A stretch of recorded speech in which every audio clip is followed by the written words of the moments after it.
সুপ্রিয় দর্শক শ্রোতা সবাইকে শুভেচ্ছা। আমরা কিছু সমসাময়িক প্রসঙ্গ নিয়ে একটু কথা বলবো। সরকার এবং সেনাবাহিনীর মুখোমুখি অবস্থান তৈরি হয়েছে। মুখোমুখি অবস্থান প্রথম শুরু হয়েছিল ট্রাইব্যুনালের ওয়ারেন্ট নিয়ে। ট্রাইব্যুনাল আপনারা জানেন, ট্রাইব্যুনালে এই প্রথম বাংলাদেশে একটা সিভিল কোর্টে সেনাবাহিনীর অফিসারদের বিরুদ্ধে ওয়ারেন্ট ইস্যু হয়েছে। এটা কিন্তু সেনাবাহিনীতে একটা স্পর্শকাতর প্রতিক্রিয়া তৈরি করেছে। অবশ্য সেনাবাহিনী তাদের এই 15 জনকে ট্রাইব্যুনালে হস্তান্তর করে নাই এবং করবে না তারা। সেনানিবাসের ভেতরে স্বরাষ্ট্র মন্ত্রণালয় একটা সাবজেল ঘোষণা করেছে একটা ভবনকে। সেই সাবজেলে তারা আছে কিনা সেটাও সবাই নিশ্চিত না। এবং সাবজেল যখন করা হয়েছে, সাবজেল মানে হচ্ছে সেখানে কারা কর্তৃপক্ষের অফিসাররা যাবেন, তারপরে কারারক্ষীরা যাবেন।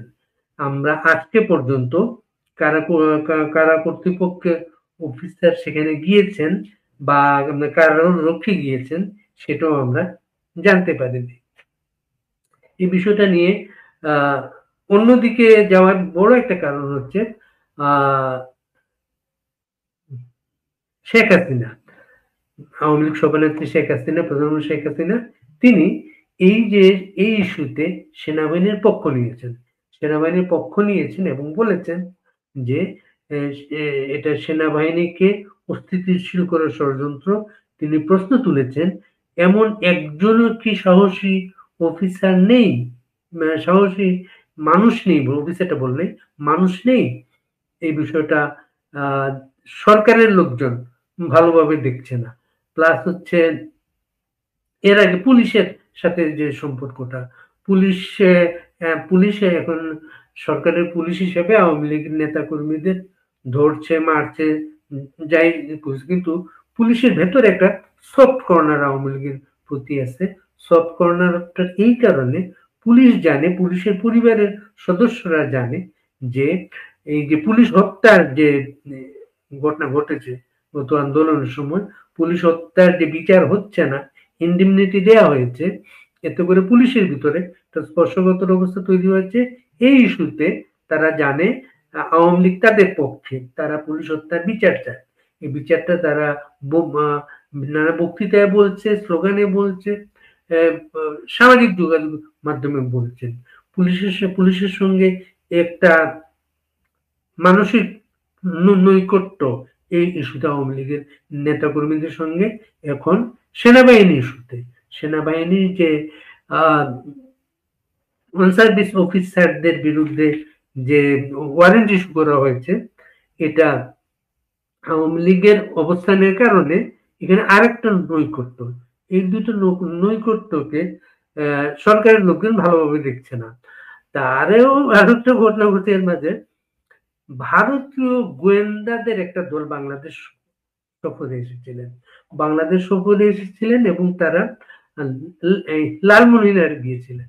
লালমনিরহাট ইদানিং খুবই একটা আলোচনার ইস্যু হচ্ছে, এই কারণ ওই এলাকায় একটা বিমানবন্দর, পুরনো একটা বিমানবন্দর ছিল পরিত্যক্ত, সেটা কার্যকর করা হচ্ছে। প্লাস হচ্ছে ওই এলাকায় একটা বিমানবন্দর করার কথা চলছে এবং যেহেতু চিকেন নেক যেটা বলা হয় ভারতের সাথে সীমান্ত স্পর্শকাতর বিষয়, ওই এলাকা থেকে খুব কাছে।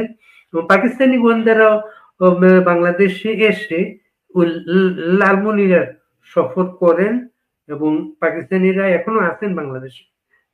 এই তথ্যটা ভারতীয়রা বলে যাচ্ছে সবসময়। ভারতীয় গোয়েন্দারা এখন কেন আসলেন, আমরা খোঁজ নিয়ে জেনেছি যেটা ভারতীয় এই সফরটা কিন্তু বেশ পুরনো, কিন্তু সেনাবাহিনীর এক্সচেঞ্জের যে প্রোগ্রামগুলা থাকে, দুই পক্ষের আসা যাওয়ার যে এটা, ভারতীয় গোয়েন্দাদের এই সফরটা বেশ পুরনো ছিল।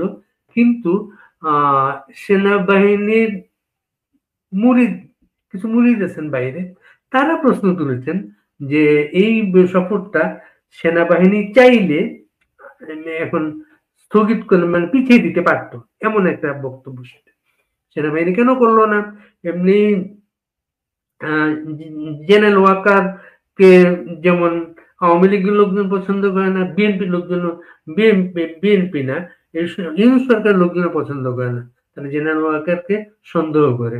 আপনারা দেখবেন জুলাই ঘোষণার অনুষ্ঠানে তিন বাহিনী প্রধান কিন্তু ছিলেন, তিন বাহিনী প্রধান ছিলেন, কিন্তু খুব একটা উজ্জ্বল ভাবে তাদেরকে উপস্থাপন করা হয়নি। এবং যেহেতু সশস্ত্র বাহিনীতে সেনাবাহিনী ইউনূস সরকারের ক্ষমতা পাওয়ার ব্যাপারে খুব গুরুত্বপূর্ণ ভূমিকা পালন করেছে। 5 আগস্ট তারাই বৈঠক করে এই সরকারের সিদ্ধান্ত নেয়। 5 আগস্ট তারা ক্ষমতাটা নিতে পারত, তারা ক্ষমতাটা নেয় নাই। কিন্তু প্রতিদিন নানা প্রশ্ন মুখোমুখি হচ্ছে এই সেনাবাহিনীর সঙ্গে।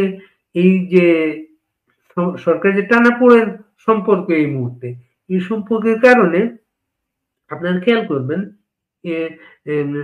ইয়েতে ঢাকায় এয়ারপোর্টে সিভিল এভিয়েশনের এলাকায় যে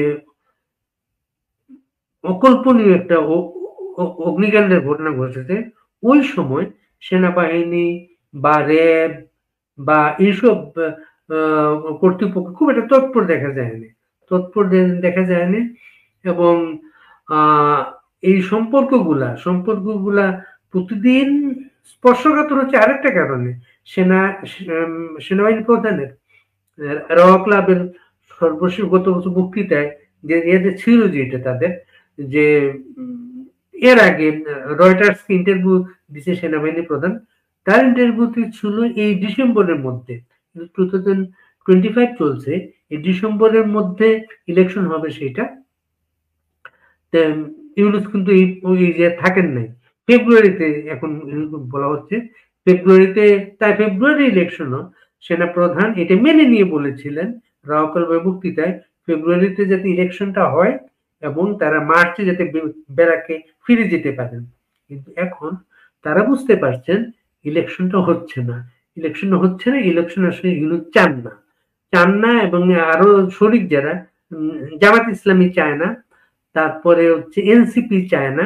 এই বিষয়টা সেনাবাহিনীর কাছে তথ্য থাকার কারণে তারা আরো একটু বিব্রতকর অবস্থা সেনাবাহিনী প্রধান এই ইস্যুতে। কারণ তিনি সবাই মনে করতেন সেনাবাহিনীতে ওয়াকার যা কথা বলেন সেটাই করেন বা রাখেন।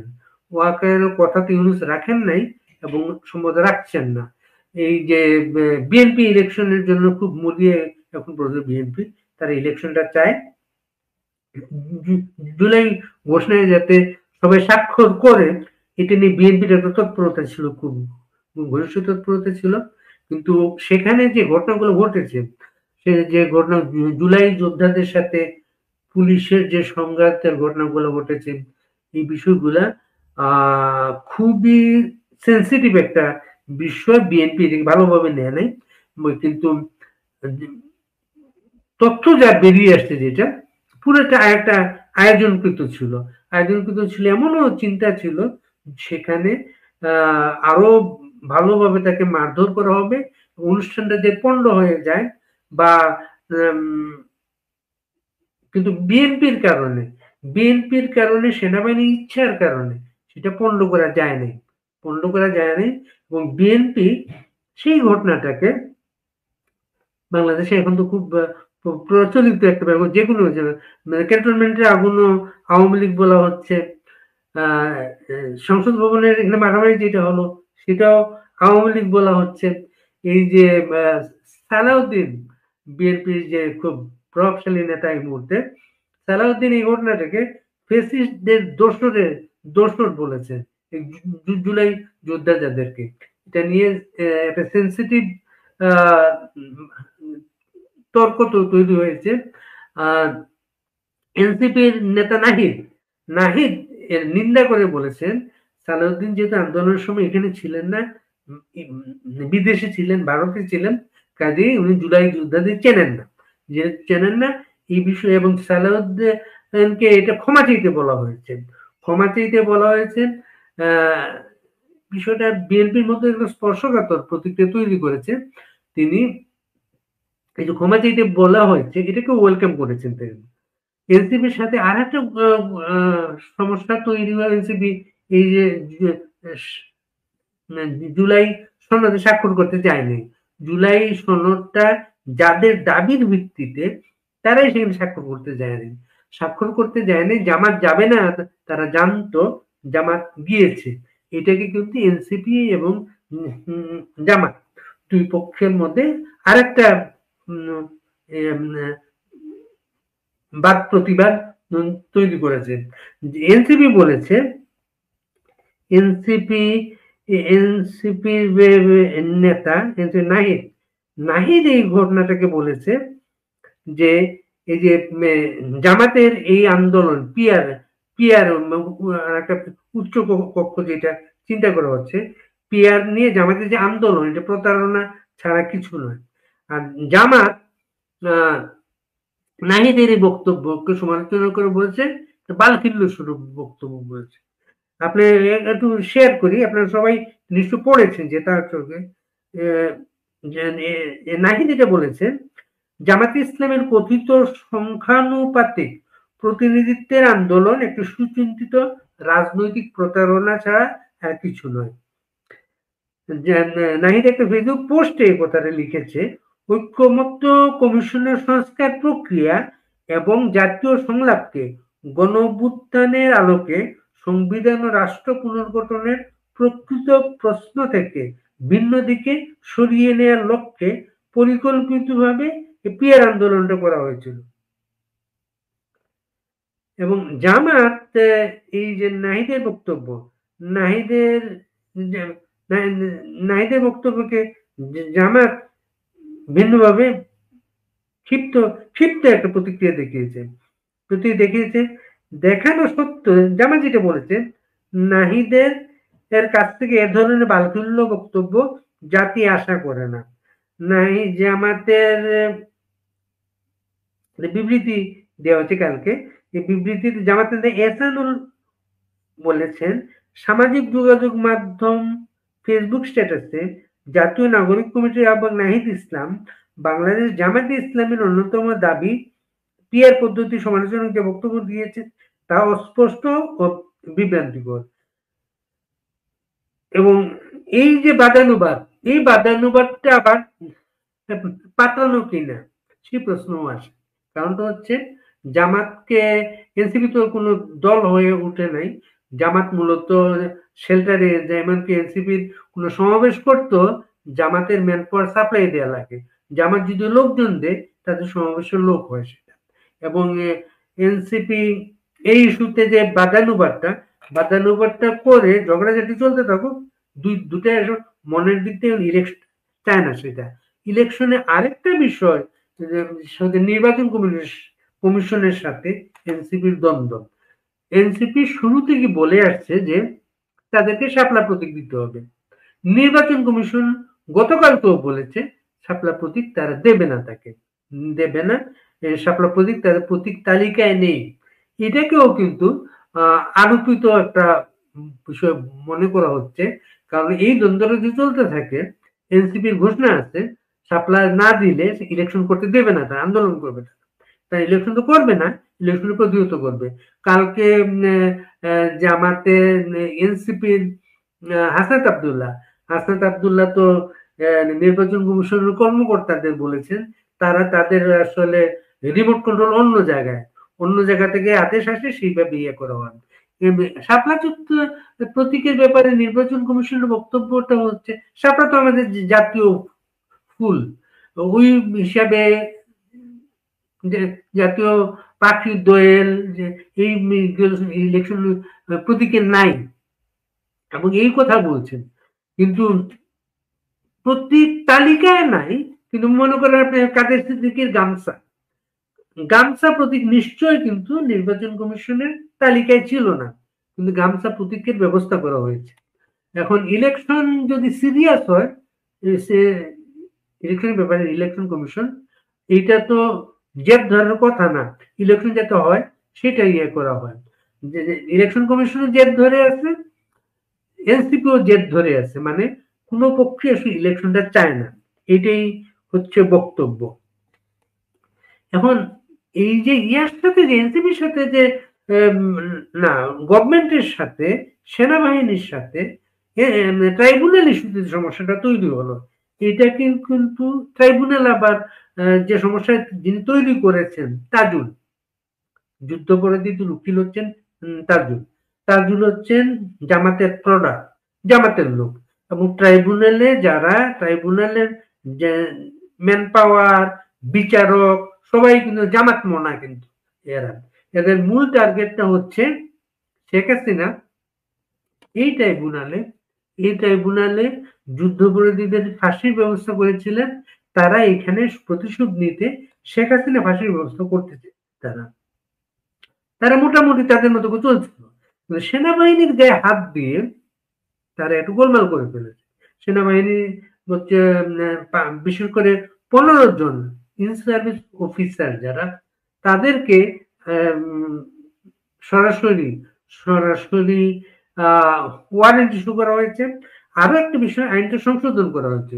সংশোধন করা হচ্ছে এইভাবে, এই ট্রাইব্যুনালে যাদের নামে চার্জ গঠন করা হবে, চার্জ গঠন করে তাদের সাথে সাথে তারা চাকরিতে থাকতে পারবে না। তারা রাজনৈতিক দলে থাকলে তারা ইলেকশন করতে পারবে না, রাজনৈতিক দলের নেতৃত্বে থাকতে পারবে না, আর চাকরিজীবী চাকরিতে থাকতে পারবে না। চাকরিতে থাকতে পারবে না। এখন ট্রাইব্যুনালের এই যে অবস্থানটা সেনাবাহিনী ওন করে নেয়। সেনাবাহিনী ওন করে নাই বলে তাদেরকে ট্রাইব্যুনালের কাছে বা পুলিশের কাছে হস্তান্তর করে নেয়।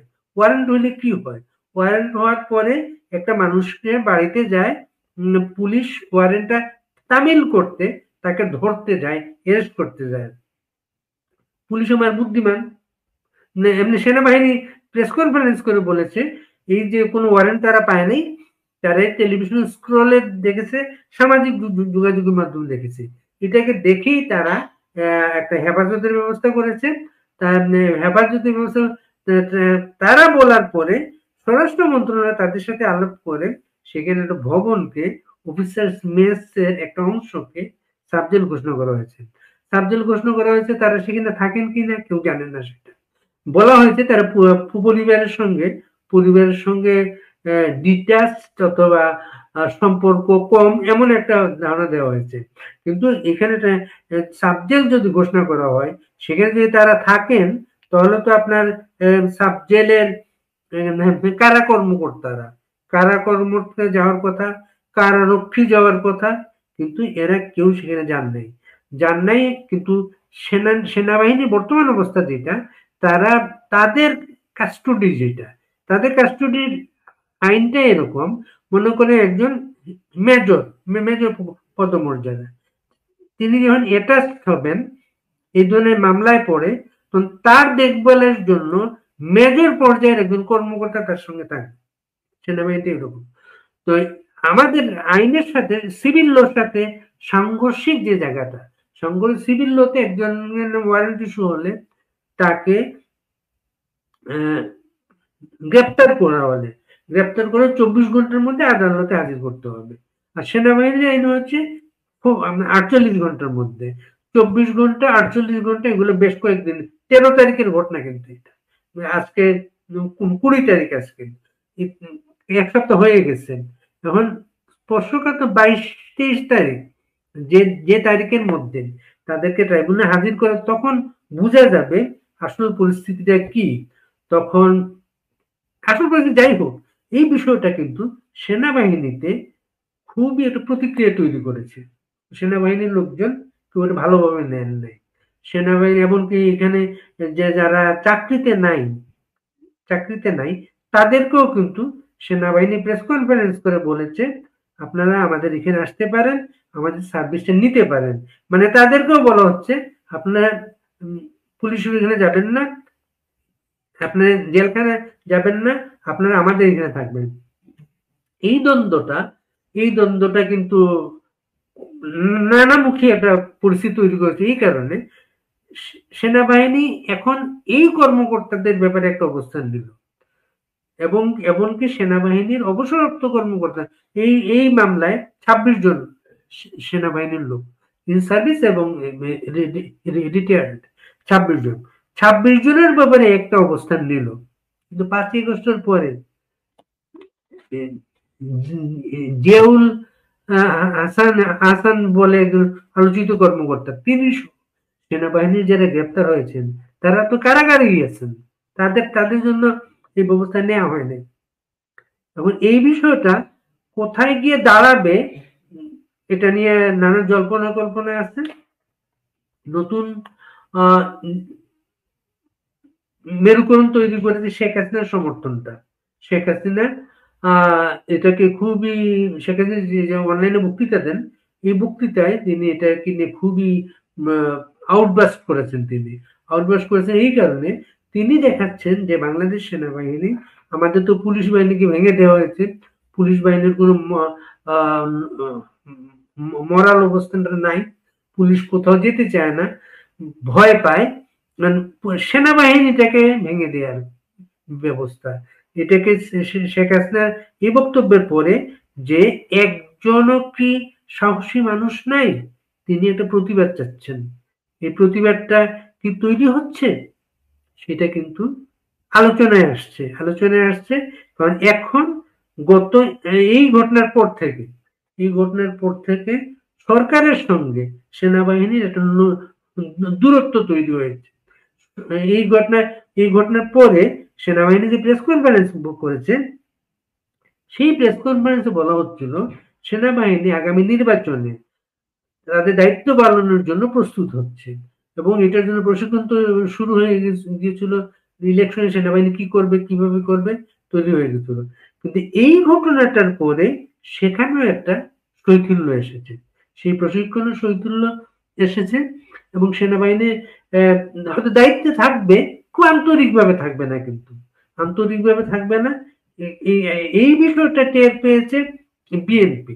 বিএনপি টের পেয়ে, আপনারা খেয়াল করে বিএনপি সালাউদ্দিন সর্বশেষ প্রফেসর ইউনূসের সাথে যে বৈঠকটা হয়েছে রাজনৈতিক দলগুলো, ওই বৈঠক থেকে বেরিয়ে মিডিয়ার সামনে ইউনূসের উদ্দেশ্যে বলেছেন, সশস্ত্র বাহিনীর সঙ্গে আপনার দূরত্বটা কমান, কারণ আমরা এটা এফোর্ড করতে পারবো না।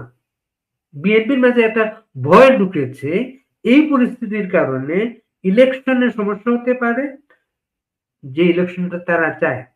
কিন্তু প্র্যাকটিক্যালি হচ্ছে, আমাদেরকে যতভাবে বলার চেষ্টা করছে, সরকারের মনের মধ্যে ইলেকশনটা নাই, এবং কালকে এনসিপির নেতা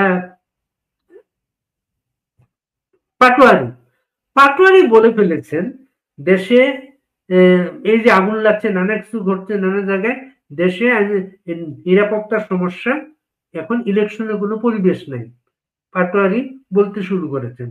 এইরকমই কিন্তু একজন করে বলার কথা। জামাত অলরেডি পিআর এর ব্যাপারে একটা আন্দোলনের কর্মসূচি, জামাত সই করে এসেছে, আন্দোলনের কর্মসূচি দিয়েছে। গতকালকে তারা আগে যারা সই করে নাই, সেখানে কিন্তু গণফোরামকে নিয়ে সই করিয়েছে তারা, এবং সই করার ব্যাপারটা নিয়ে এটা আরেকটা স্পর্শকাতর ব্যাপার হচ্ছে বিএনপির জন্য স্পর্শকাতর। সই করার পরে নানা কিছু জানা যাচ্ছে, সই যখন যারা করলো, কাগজটা একই রকম না। যেমন মনে করেন বিএনপি এখানে নোট অফ ডিসেন্ট দিয়েছে, বিএনপি সই করার কাগজটা একরকম, তার শরিকদের কাগজটা আরেক রকম, এরকম। তারপর এইখানে আমাদের সংবিধানের মূল জায়গাগুলোতে হাত দেওয়া হয়েছে, মূল জায়গাগুলো হাত স্পর্শকাতর। যেটা আপনি চিন্তা করেন, বাংলাদেশের 26শে মার্চ তো বাংলাদেশ স্বাধীনতা দিবস, মানে 25শে মার্চ গ্রেপ্তারের আগে বঙ্গবন্ধু শেখ মুজিবুর রহমান স্বাধীনতার যে ঘোষণা দিয়েছিলেন, এই স্বাধীনতার ঘোষণাটা এখানে নাই, এখানে রাখা হয় নাই। 7ই মার্চের ভাষণটা হচ্ছে বাঙালিকে স্বাধীনতা আন্দোলনের চূড়ান্ত একটা প্রস্তুতি ভাষণ। আমি যদি আদেশ দিবেন না পারি, যার যা কিছু আছে শত্রুর মোকাবেলা করো, এই যে ঘোষণাটা, 7ই মার্চের ভাষণটা ম্যাগনা কার্টার মতো, জাতিসংঘের মতো প্রতিষ্ঠান ইউনিসেফ এটাকে হেরিটেজ ঘোষণা করেছে। সাথী মাঠ। বাংলাদেশ বাংলাদেশ এই মতলবী লোকগুলা এই মতলবী ৭ই মার্চের ভাষণটাকেও বাদ দিয়ে দিচ্ছে এখান থেকে। আচ্ছা, ৭ই মার্চ ভাষণটা বাদ দিল, ২৬শে মার্চ বাদ দিল। ২৬শে মার্চ বাদ দেবে বিএনপি যে ২৬শে মার্চ বাদ দিয়েছে দেখেও বিএনপি যেখানে স্বাক্ষর করলো, বিএনপি সমস্যাটা কোথায় তৈরি হচ্ছে জানেন? বিএনপি নিজেদেরকে তার নেতা হচ্ছেন জিয়াউর রহমান। জিয়াউর রহমানকে তারা বলে স্বাধীনতার ঘোষক। স্বাধীনতা ঘোষকের দল সেইটা। স্বাধীনতা ঘোষকের দল যে কারণে সেই উনি ২৭শে মার্চ ঘোষণা দিয়েছেন, ঠিক তারা স্বাধীনতার ঘোষণা দাবি করে থাকেন। স্বাধীনতার ঘোষণা যে এই ভাষণটাই নাই, তাহলে জিয়াউর রহমানকে আর কোনোদিন বিএনপি বলবে না তার নেতা স্বাধীনতার ঘোষক? এরকম নানা প্রতারণাগুলা রাজনৈতিক দলগুলোর সাথে নানা প্রতারণা, বামপন্থী দলগুলো এই ইস্যুগুলোকে সামনে আনে নাই। তারা সামনে এনেছে হচ্ছে বঙ্গবন্ধুর প্রতিকৃতি, যে অংশে ছিল যে জাতির পিতা বঙ্গবন্ধু শেখ মুজিবুর রহমানের ছবি প্রদর্শন করতে হবে সরকারি প্রতিষ্ঠানে, দেশে বিদেশে, ওইটা বাদ দিয়েছে। এই ইস্যুটাকে ইস্যু করেছে বামপন্থীরা। কিন্তু তারা এই যে আমার আরো যেগুলো ছিল ৭ই মার্চ, ২৬শে মার্চ, ১০ই এপ্রিল ওই ঘোষণাটা রাখা হয়েছে। ১০ই এপ্রিল ঘোষণা যেটা যে বেশি আমিনুল ইসলামের লেখা যে ঘোষণাটা, যেটা আগরতলা সার্কিট হাউসে এটা হচ্ছে প্রথম ঘোষণা হচ্ছে বাংলাদেশ কি কারণে আমরা বাংলাদেশ সরকার ঘোষণা করতে যাচ্ছি, যেটা মুজিবনগর সরকার শপথ অনুষ্ঠানে সেখানে নেওয়া হয়েছিল। কিন্তু এক বঙ্গবন্ধু বাদ দিতে গিয়া, বঙ্গবন্ধু তো কেউ নাই এদের কাছে, বঙ্গবন্ধু জাতির পিতাকে বাদ দিতে গিয়ে সে 47 এর কথা বলে, 54 বছর আগের ঘটনা, 54 বছর আগের ঘটনা। কিন্তু এই ঘটনাগুলা ৭ই মার্চও বলে না, ২৬শে মার্চও বলে না। হ্যাঁ, এইভাবে ৭৫-এর একটি ঘটনার পর, ৭৫-এ যে ১৫ আগস্ট যে জাতির পিতাকে হত্যা করা হয়েছে সেটা বলে না, বলে ৭৫ একটি ঘটনার পর তারপর কোথায় চলে গেল? 78 79-এ জিয়াউর রহমান যে হানার ভোট করেছেন, প্রথম জালিয়াতি ভোট বাংলাদেশের ইতিহাসে, সেইটাকে দিয়ে বহুদলীয় গণতন্ত্রের প্রতি বাংলাদেশ হারালো। ৯০-এর এটা নাই, ৯০-এর যে এরশাদ বিরোধী মুভমেন্ট ওইটাও নাই। এইভাবে যে প্রতারণা, এই নানা প্রতারণার মাধ্যমে যে জটিলতা তৈরি করা হয়েছে যাতে সংঘাতটা বাড়ে। বিএনপির সাথে সংঘাত হবে সরকারের, এনসিপির, জামাতের, এইভাবে সংঘাতটা হতে এই যে ইউনূস বলে দিয়েছেন না, তাকে কেউ ৫০ বছর ক্ষমতায় চায়, এইভাবে তারা থাকতে চাইবেন। তো এরপরে যেটা সামনে আসছে, যেটা যে এখন তো এটা সেনাবাহিনী সমর্থিত একটা সরকার, সেনাবাহিনী এদেরকে বসিয়েছে, এবং সেনাবাহিনী বসিয়ে এদেরকে বলেছিল যে আমরা ক্ষমতা নিলাম না, তোমরা ইলেকশনটা করো ব্যারাকে ফেরত যাবো। এখন যেহেতু ইলেকশনের দিকে নাই গভর্নমেন্ট, ইলেকশনের কথাবার্তা বলা হচ্ছে, মনের ভিতরে ইলেকশনটা নাই। ইলেকশন যদি না, একটা অগণতান্ত্রিক গভর্নমেন্ট যদি চলতে থাকে, তো সেনাবাহিনী কেন ক্ষমতা নিবে না? ওটাও তো অগণতান্ত্রিক। এমন একটা আসছে। প্লাস হচ্ছে হঠাৎ করে গতকাল থেকে একটা পক্ষ বলার চেষ্টা করছেন এইটাকে ঘোষণায় নিয়ে এসে বিপ্লবী সরকার ঘোষণা করে দেয়। বিপ্লবী সরকার মানে ইলেকশন না। আপনারা খেয়াল করবেন, এই সংসদ দক্ষিণ প্লাজার যে বক্তৃতা দিয়েছেন ইউনূস, সেখানে উনি হঠাৎ করে সমস্ত কিছুর বাইরে তার বক্তৃতার মূল একটা জায়গা হচ্ছে সমুদ্র, মানে আমরা সমুদ্রের রাজা, এখান থেকে আমরা পৃথিবীটাকে নিয়ন্ত্রণ করব। সমুদ্র সমুদ্র বলতে গিয়ে আমার বন্দরগুলা দিয়ে দেওয়ার ব্যবস্থা হয়েছে। আমার বন্দর ৩টা বন্দর, চট্টগ্রাম বন্দর সহ 3টা বন্দর আমার মার্কিন কোম্পানিকে দেওয়ার ব্যবস্থা হয়েছে। এই আগুনের পরে বলা শুরু হয়েছে এয়ারপোর্ট যেটা আমার হযরত শাহজালাল এয়ারপোর্টের ব্যবস্থাপনার দায়িত্ব নাকি মার্কিন কোম্পানিকে দিতে হবে। বাংলাদেশটা খুবই একটা বিপজ্জনক অবস্থায় আছে। বাংলাদেশটা একটা মার্কিন এজেন্ট, যেটাকে নোবেল দিয়ে তৈরি করা হয়েছিল, তার নেতৃত্বে পুরা বাংলাদেশটা মার্কিনীদের হাতে তুলে দেবার যে আয়োজনটা, সেনাবাহিনীর সাথে এখানেও দ্বন্দ্ব আছে। সেনাবাহিনী যখন করিডোর আলোচনা, সেনাবাহিনী বলেছিল ব্লাডি করিডোর, এই কথাটা উল্লেখ করেছিল। করিডোরে সেনাবাহিনী রাজি ছিল না। এখন বন্দর দেয়াটা, সমুদ্রের শুধু বন্দর না, বঙ্গোপসাগরের নিয়ন্ত্রণটাই আমাদের যে নিয়ন্ত্রণটা আছে, ওইটা হয়তো ওইখান থেকে দেওয়ার পথ আছে। এই পথকে কেন্দ্র করে কক্সবাজার এয়ারপোর্টটা, সেটা আন্তর্জাতিক বিমানবন্দর ঘোষণা করা হচ্ছে। কক্সবাজারটাকে, এই যে কক্সবাজার ট্রেন লাইন, চমৎকার রেল স্টেশন, বিমানবন্দরকে আন্তর্জাতিক করা, এই কাজগুলো করছিলেন শেখ হাসিনা। কিন্তু তার কাজগুলা কক্সবাজারকে পর্যটনের নতুন হাব তৈরি করার টার্গেট ছিল তার। কিন্তু ইউনুসের টার্গেট তো পর্যটন না, ইউনুসের টার্গেটটা হচ্ছে আমাদের দেশটাকে তার ক্ষমতার জন্য, তার কোনো একটা শর্তের জন্য, তার কোন একটা ওই যে বলা হয় না, সে 8ই আগস্ট এখানে আসে, 5ই আগস্টের ঘটনা পরে 8 আগস্টের আগে পর্যন্ত আমেরিকানদের সাথে তার কথা ফাইনাল চলছিল। তাকে ক্ষমতায় আনলে কি কি তারা পাবে, কি কি দিতে হবে, এই বিষয়গুলা, এই কথাগুলা উনি তৈরি করছিলেন সেখানে। সেই দেশটা আমাদের দেশ, মুক্তিযুদ্ধের বাংলাদেশ, 30 লাখ শহীদের রক্তে কেনা দেশ। সেই দেশটা এমন একটা ডেভিল, এমন একটা শয়তান লোকটার কারণে আমার দেশটা তাদের হাতে তুলে দেওয়া হচ্ছে, যারা 71-ও আমার দেশটা স্বাধীনতা চায়নি। বাংলাদেশটা খুবই স্পর্শকাতর একটা সময় পার করছে। আপনার 23শে অক্টোবর সুপ্রিম কোর্টের সেই ডিসিশনটা হবে কিনা আমরা জানি না, হওয়ার কথা।